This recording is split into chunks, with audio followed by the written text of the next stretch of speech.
What's up, nerds? It's April now, and while many of us are being made fools on this first of the month, the games being released are no joke, unless they are. Anyway, we're here to bring you 10 games that have our attention, and maybe they should have yours. Be sure to let us know if we missed any in the comments below. So you're probably never going to revive that fabled Chrono Break project, but we will get to play an all-new remaster of Chrono Cross, which will come with the Prologue Chapter 2. Yes, the whole Chrono Cross versus Chrono Trigger debate will always take an ugly turn, but come on.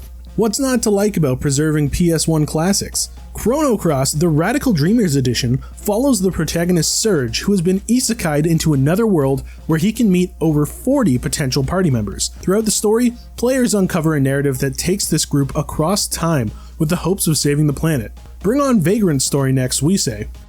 If you visited an arcade back in the day, you were mostly playing Time Crisis or Virtua Cop for your light gun shooting fix. But if you wanted to blast zombies into visceral chunks, then you couldn't go wrong with the House of the Dead. It's great to see some Sega Saturn classics get their modern gaming treatment with the release of the House of the Dead remake. Players can use their Joy-Cons as makeshift light guns as they blast through memorable locals that have received a graphical overhaul. It's not quite the same experience as the arcade, but the updated systems and modes are a nice touch. Alright, we're just simple weebs here, so we had to throw in a visual novel on this list. Manga Gamer is continuing the Uchikano series with the addition of Uchikano, Living with My Sister. The title follows a Tachibanaki Keisuke, who just landed a great job and moved out of his parents' house. However, loneliness sets in. Not to fear though, his sister asks to stay with him for a bit, and, well, things start to happen. You know what you're gonna get here, and we're about 80% sure they're only half-siblings, but we're gonna have to play to find out for research. So you're telling me there's a turn-based strategy game where you can construct a base and fight off kaiju, and it's all presented in gorgeous 2D pixel art? Count us in! Kaiju Wars has players assume the role of the mayor of Floatio Town, which has a kaiju problem. The gameplay revolves around setting up defenses, constructing buildings, and researching new tech to take these monsters out before they take you out. It's a good thing this city has a decent insurance policy, because there's a lot of destruction coming their way. Okay, the Chrono Cross remaster is awesome, but who the hell petitioned for a remaster of Glover? It was you, wasn't it? Yeah, I see you there with your sneaky white gloves. Hey, not every game from 20 years ago was a classic, but when it comes to video game preservation, the more the merrier, I guess. Glover features over 30 levels across 6 worlds where players navigate the environments as a glove with a ball. Most of the game revolves around using a ball to clear puzzles, but there are also enemies to fight against and various minigames. Developers used to take crazy chances in the 90s, huh? Ganryu is a mostly forgotten Neo Geo ninja action game which saw a Dreamcast port not long ago. It's a straightforward ninja action platformer, and while it may have once been one of those obscure one-off titles, it somehow is seeing a brand new sequel in 2022 under a new publisher and developer. Ganryu 2 Hakuma Kojiro features some great pixel art designs for its setting and characters, which go well with the awesome attack animations.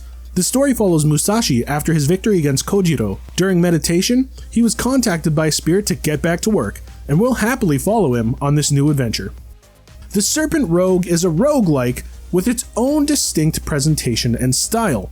This surrealist 3D action adventure has some cool cel-shaded graphics. Players explore a bleak world as a masked alchemist, where they collect materials to craft all sorts of things, all while taming and battling some imaginative creatures. Through crafting and brewing potions, you'll protect the realm from all sorts of danger alongside your tameable creature pals, all while dressed as a badass plague doctor. Yes, the test results are in, and the diagnosis for the Serpent Rogue is looking to be a clean bill of health. So, you want a new TV, but you don't know what to do with your existing set that's still in perfect working order. Then what you need is the new Wii Sports sequel for Nintendo Switch, Nintendo Switch Sports. Remember those Joy-Con straps that came with your Switch console? Yeah, I can't find mine either, but that's okay, thanks to Nintendo Switch Sports. In no time, you'll go from, do we really need a new TV, to, honey, I broke the TV. Whether you're a soccer fan or you just want to whack your pals with virtual wooden swords in Chanbara, you can do all that and more locally or online. They're even adding golf through a free update in the fall, so what are you waiting for? That TV is not going to break itself. Sure, the last trilogy of Star Wars may have been a bit of a mixed bag, but it's hard not to enjoy the characters and presentation of it all. It's not the first LEGO adaptation of Star Wars, but it's welcome to see a whole new Star Wars continuity receive the LEGO treatment here. From The Phantom Menace to The Rise of Skywalker, every main film is present in all their blocky goodness, complete with goofy LEGO gags to keep things fresh. Gameplay has been updated, levels made from the ground up, and the classic LEGO formula has even been expanded upon to allow for an open-world galaxy full of collectibles and unlockable goodies. Let's just say we will watch this game's career with great interest. Oh, you thought I'd say the Force is strong with this one? Come on now. Here we have another Metroidvania game, and wait, come back. There's more, I promise. Alright, fine. Most of us are probably sick of seeing another Metroidvania indie release, but this one has cool minimalist graphical style and some smooth animation to boot. It's a little thin on lore, but the existing story is pretty neat. You play as Transiruby, a young cyborg who must explore an other-dimensional continent alongside her AI pal Nacom after the landmass appears out of nowhere. The pixel art is quite pleasant, and the overall artistic vibe is ridiculously strong. As long as it's got pristine controls, then this should be a highly playable 2D action adventure. And don't lie, we all love a good Metroidvania now and then, right? Hey, thanks for watching. We'll see you next month with 10 more standout games.